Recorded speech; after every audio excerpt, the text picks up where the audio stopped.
My name's William Eick. Today we're gonna make 3 different kinds of fluid gels using Ultra-tex 8. The first being beet juice, the second being sudachi juice, which is like a Japanese citrus, acidic, much like yuzu, and the third we're gonna use our roasted chicken dashi.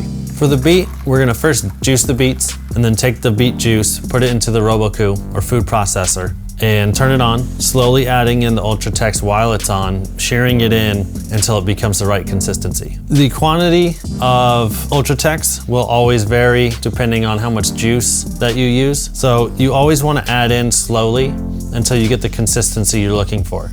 After that, I'll remove the lid and scrape down any residual Ultra-tex that is stuck to the side, turn it back on, and let it smooth itself out.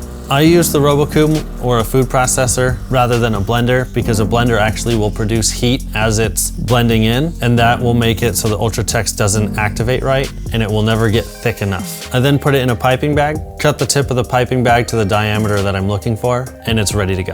For the sudachi juice, I do the same technique, leaving it a little bit thinner so I can spread it a little bit easier with a palette knife. Another method to do a nice fluid gel would be to use Agar Agar or gelatin and set it and then blend it into a fluid gel.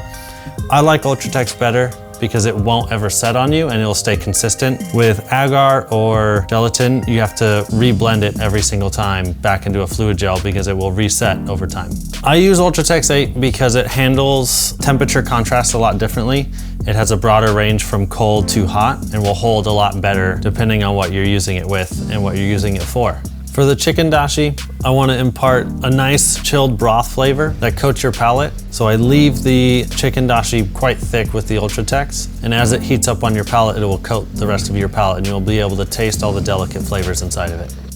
I like using fluid gels because I can do various preparations with them. I use acidic fluid gels to add a little pop of acid here and there on a plate without it being runny. I can use it in broths when doing cold soups to bring more body to the broth, coat the palate a little bit better and make the flavor last longer. I like to do it with certain juices to add a lot of color and very delicate flavor.